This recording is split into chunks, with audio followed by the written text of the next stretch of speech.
J'ai les cheveux trempés, j'étais en gala de danse hier, comment dire que j'ai encore des paillettes et de la laque, mais c'est pas grave, on fait comme si rien n'existait. Hey hey hey!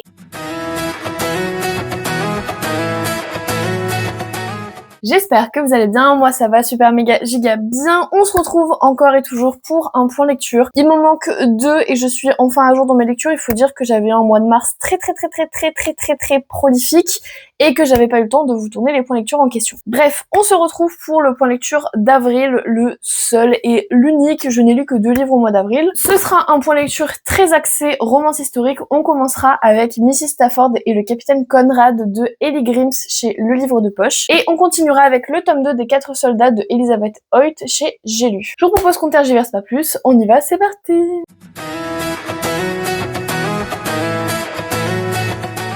On commence donc avec Mrs Stafford et le capitaine Conrad. Nous allons suivre Ethel Stafford qui va prendre des vacances chez sa sœur. Ethel a été mariée à un horloger, ça avait fait un petit peu scandale parce qu'elle fait partie de la noblesse et son père avait accepté qu'elle se marie avec un roturier.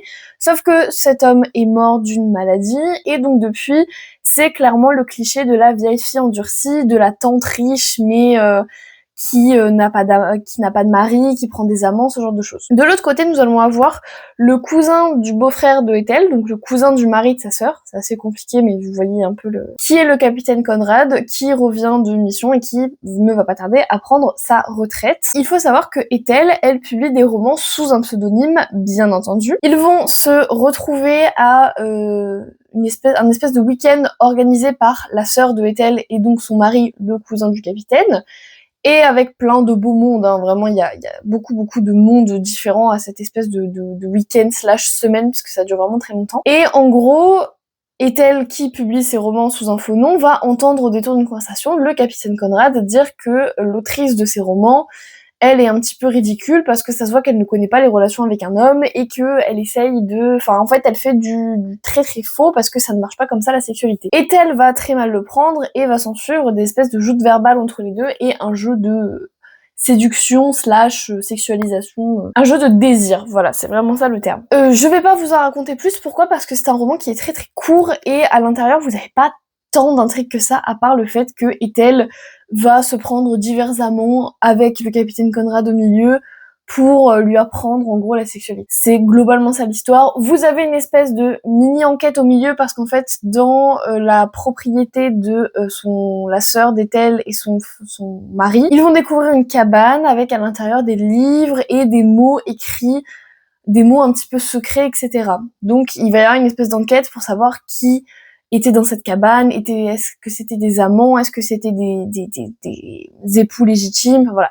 Il va y avoir une espèce d'enquête pour savoir qui a occupé cette cabane il y a fort longtemps. À part ça, il n'y a rien. Voilà, il y a vite fait des intrigues de « oh là là, mais ils nous ont vus alors qu'on était en train de faire des choses cochonnes, machin ».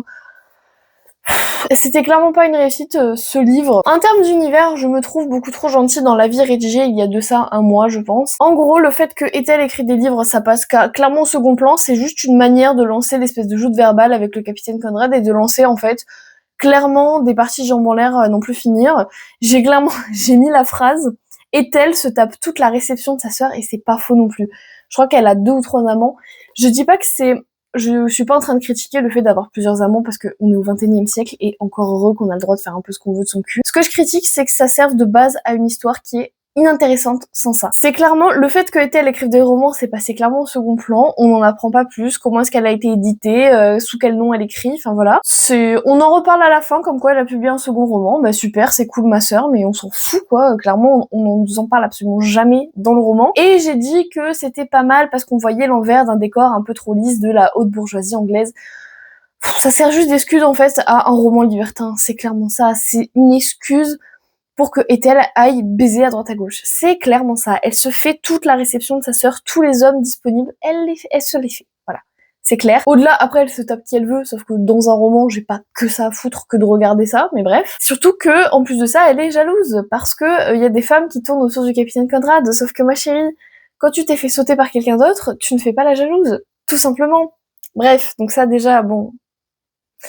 C'était vraiment pas une réussite de ce côté-là. En termes de personnages, c'était pas non plus une réussite. J'ai beaucoup aimé, c'est pas trop le terme. J'ai apprécié l'espèce de joute verbale en fait qui se lance entre Ethel et le capitaine Conrad. C'est comme ça qu'on arrive à une tension sexuelle qui nous entraîne à leur fameuse débauche un peu pourrie là. C'était sympa parce que ça agrémentait le roman. Moi, vous le savez, j'adore les joutes verbales, ce genre de choses, les pics lancés à demi-mot, les conversations qui ont un double sens. Surtout que c'est assez intéressant dans la noblesse anglaise, etc. Au-delà de ça, on est sur deux personnages très peu appréciables. Ethel est d'un chiant. C'est une chieuse, elle est casse-couille. Capitaine Conrad, on n'en parle même pas. J'ai par contre beaucoup aimé la dynamique familiale parce qu'il y a cette fameuse cabane au milieu qui clairement est une histoire de famille et j'ai beaucoup aimé entre la sœur, le mari, les enfants, les cousins, cousines, les machins. C'était assez intéressant et ça rajoutait une ambiance assez cocon, c'était assez sympa. Et j'ai beaucoup aimé aussi le personnage de Albert qui est l'espèce de second du capitaine Conrad, son assistant, son secrétaire, etc. Son secrétaire, son second qui est hyper inconvenant pour la société mais qui est du coup rajoute un truc hyper drôle.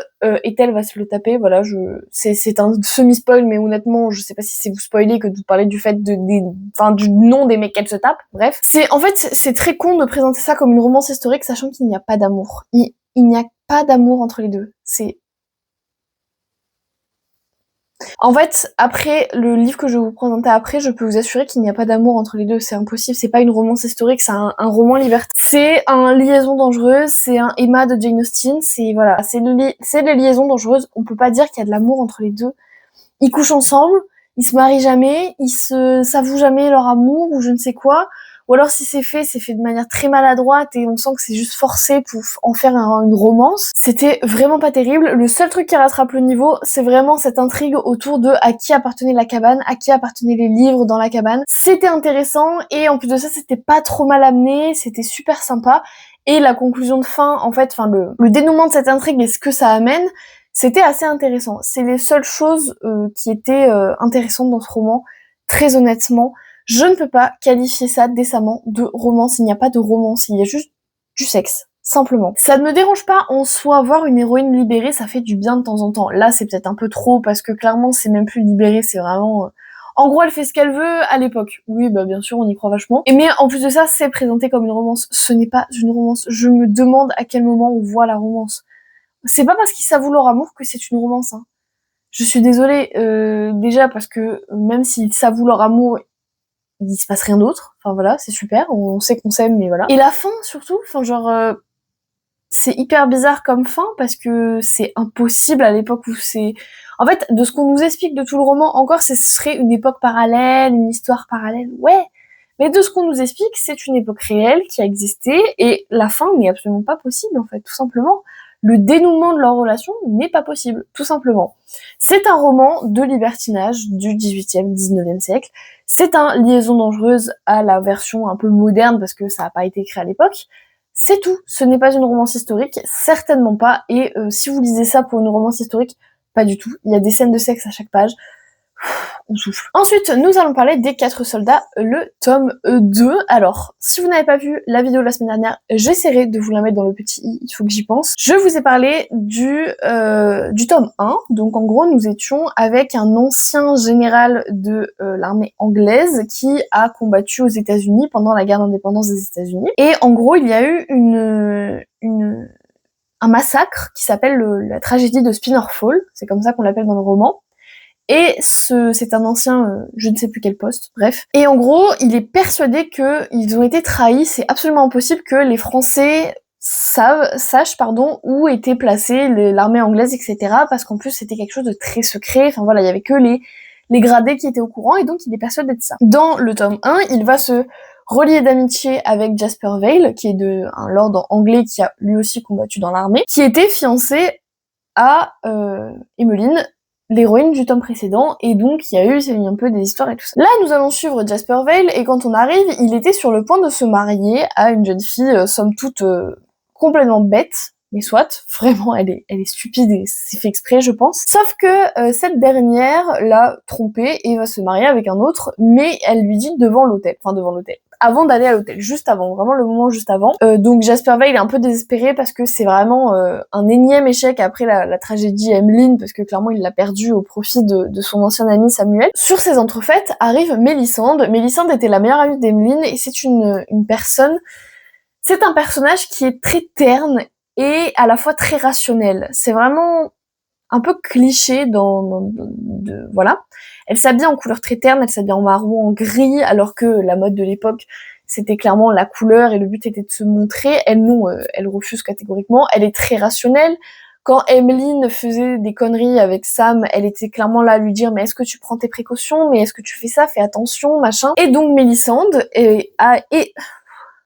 est depuis toujours amoureuse de Jasper et quand elle voit l'occasion de lui proposer un mariage de convenance, elle le prend. En gros, elle lui dit « Écoutez, vous galérez à trouver une fiancée convenable, j'ai besoin de me marier pour que ma famille arrête de me lâcher les basques.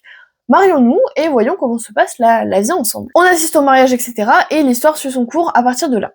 Il faut savoir que Mélissande est folle amoureuse de Jasper, mais veut absolument lui cacher. Et Jasper, de son côté, a des traumatismes depuis Spinner Fall, parce que je crois que lui avait été capturé, et après torturé, etc., et après relâché, sauvé. Et donc du coup, il garde des traumatismes de Spinner Fall, et il ne veut absolument pas que Mélissande s'en rende compte, et que Mélissande en pâtisse. Donc ils ont tous les deux cette espèce de dynamique de couple, déjà ils ne se connaissent à peine donc il faut apprendre à se connaître, et cette dynamique de couple de on cache mutuellement quelque chose à l'autre. Et en parallèle de ça, vous avez toujours cette enquête menée par Samuel, mais maintenant il est aux États-Unis, que Jasper va continuer parce que lui aussi commence à devenir persuadé qu'il y a un traître. Et même s'ils ont fait arrêter quelqu'un dans le tome 1, je ne vous dis pas qui c'est, voilà, ils ont fait arrêter quelqu'un, ils sont absolument persuadés que ce n'est pas lui, mais qu'il va continuer à dire que c'est lui pour couvrir quelqu'un d'autre. Donc voilà. Donc vous avez toute cette enquête autour du massacre de Spinner Fall, du traître, etc. qui va continuer en parallèle et qui va emmener le tout jeune couple marié dans différentes aventures à travers le Royaume-Uni. Voilà, je vous en dis pas plus. Donc du coup, vous avez vraiment ces deux plans de l'histoire qui se battent en duel, enfin pas se battent en duel, mais qui coexistent en fait dans ce roman. Le côté romantique, la relation entre les deux, et l'enquête sur Spinner Fall. Et bien, par rapport à l'avis de la semaine dernière, du coup, qui est dans le petit i, je peux vous dire que j'ai largement, mais vraiment largement préféré le tome 2 au tome précédent. Donc comme je vous l'ai dit en termes d'univers, on est toujours avec les souvenirs des États-Unis, la recherche du traître, etc. On va aller jusqu'en Écosse, justement, dans cette histoire d'enquête, et c'est hyper intéressant parce que du coup, on nous délocalise un peu de Londres, et c'est assez sympa. Ça change un peu, ça fait vraiment frais. J'ai adoré les deux protagonistes de ce tome-là. Comment vous dire que Mélissande et Jasper sont incroyables. Au début, je détestais Mélissande. En fait, c'est fait exprès, je pense, dans son personnage. Elle est d'une fadeur incroyable, et en fait quand on arrive dans son point de vue, déjà on découvre une maturité et une expérience absolument phénoménale. Elle est très posée comme personne, mais en contrepartie de ça, elle a une répartie impressionnante, une verve voilà vraiment très intéressante, et même Jasper le découvre. Elle lui répond alors qu'il essaye de la taquiner, etc. Elle n'hésite pas à lui répondre du tac au tac. C'était hyper intéressant comme développement du personnage. Elle se dévoile en fait au fur et à mesure à son mari, et du coup, on la découvre à travers ça, et elle se dévoile aussi un petit peu plus au lecteur, et c'était hyper intéressant. J'ai beaucoup aimé aussi Jasper parce que il a clairement ses failles, il se cache derrière l'humour, la légèreté, pour essayer de ne pas montrer à quel point il souffre. Il se cache derrière la taquinerie aussi pour éviter de montrer que lui a des problèmes. Et leur dynamique de couple est hyper intéressante. Pourquoi? Parce que on est vraiment sur, déjà, ils se découvrent l'un l'autre, et c'est hyper intéressant parce qu'ils se marient sans même se connaître. Alors certes, c'était un peu la norme à l'époque, mais là, c'est quand même très particulier. Et en plus de ça, on sent que quand l'un va découvrir la problématique de l'autre, donc le fait qu'elle soit amoureuse mais qu'elle pense ne pas le mériter, et lui, ses traumatismes, etc., ils vont vraiment essayer de s'aider mutuellement, ils vont essayer de se protéger mutuellement aussi.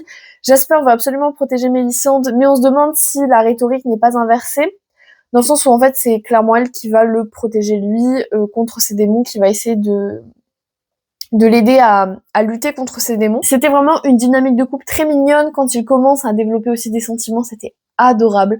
Vraiment, j'ai adoré ces deux personnages. Il n'y a pas beaucoup de personnages secondaires, ils sont beaucoup tous liés à l'enquête, donc c'est vrai que l'enquête prend beaucoup le pas dans ce roman-là. Mais c'était pas un problème parce que c'était très bien dosé avec la romance, et c'était hyper intéressant. Et j'ai beaucoup aimé voir les personnages du tome 3 dans ce tome-là. Ça va être génial, le tome 3 va être clairement une réécriture de La Belle et la Bête. On parle aussi de violence dans ce tome-là, de violence beaucoup psychologique au final. En gros, on va, sans vous spoiler, le tome 3 va être sur l'ancienne maîtresse d'un duc, donc la non officielle avec des enfants illégitimes, et un ancien de Spinnerfall comme les 4 soldats, voilà. J'ai hâte de voir cette dynamique, en fait, tout simplement, parce que ça a l'air hyper intéressant. D'ailleurs, je vous en ai pas parlé dans l'avis du tome 1, mais en fait, à chaque début de chapitre, en gros, vous avez ce petit passage en italique. En gros, l'autrice nous raconte, à travers l'histoire de nos 4 couples, l'histoire des 4 soldats, parce que c'est comme un espèce de petit conte qu'elle va nous raconter chapitre après chapitre, et donc à la fin du roman, on a la fin du conte. Et j'ai trouvé ça hyper intéressant, parce que chaque soldat a des capacités différentes. Le premier, Samuel, c'était cœur de fer, et là je crois que Jasper, c'était clairement pas le bouffon du roi, mais un peu... C'était le bouffon du roi qui voulait absolument protéger la princesse. C'est exactement la personnalité de Jasper. Il utilise l'humour pour se protéger et protéger les autres, et il voulait absolument protéger Mélisande, et j'ai trouvé ça très très très très beau comme comparaison. En termes d'intrigue, comme je vous l'ai dit, il y a énormément d'enquêtes au milieu, malgré le fait que quand même on est la romance beaucoup plus que dans le tome 1. Vraiment là, on est vraiment à 50-50 romance et enquête. L'enquête suit son cours et j'ai très très envie de savoir la suite, surtout sur le personnage, enfin, vu le personnage que l'on va avoir dans le tome 3. Donc j'ai beaucoup aimé ce roman parce qu'il est très très très très très très très très bien dosé. Et il y a un petit plus en plus dans le tome 2, on va avoir une romance entre le personnel de maison de Jasper et Mélisande. En fait, Mélisande va ramener une servante de chez elle, sa dame de compagnie, et Jasper a un majordome, et donc il va y avoir une petite romance entre les deux. J'ai trouvé ça trop mignon que ça se développe à côté. En fait, c'est dans quelques chapitres, en fait, on les voit ensemble, etc. Déjà, c'est très drôle parce que la dame de compagnie est très très très très jeune. Enfin, une dame de compagnie suivante, je sais pas trop comment le dire. Et du coup, l'autre est beaucoup plus vieux. C'est un ancien de Spinnerfall aussi. Donc voilà. Ça crée un peu une distance, ça crée un peu des joutes verbales, mais c'était super sympa d'amener ça au milieu et ça m'a beaucoup plu. Je vous recommande vraiment le tome 2, malgré le fait que le tome 1 m'est un petit peu déçu, mais le tome 2 était vraiment vraiment bien, donc je vous recommande quand même de lire cette saga. Et bien écoutez, ce point lecture touche à sa fin sur le thème de la romance historique et encore une fois mitigé. Un très très bon livre et un moins bien, voire pas du tout bien. Bref. J'espère quand même qu'il vous aura plu. Moi, comme d'habitude, j'adore les tournées et pour une fois, je m'y suis pris à l'avance, donc vous l'aurez jeudi, c'est promis. Je vous souhaite sur ce plein de bonnes vacances, bon travail, bon cours, bons examens. Je sais qu'il y en a encore qui passent le bac et le brevet. Et bon rattrapage pour ceux qui passent le rattrapage. Ça arrive, c'est malheureux, mais c'est comme ça. Et je vous souhaite surtout de très bonnes lectures. Je vous fais plein de bisous. Ciao!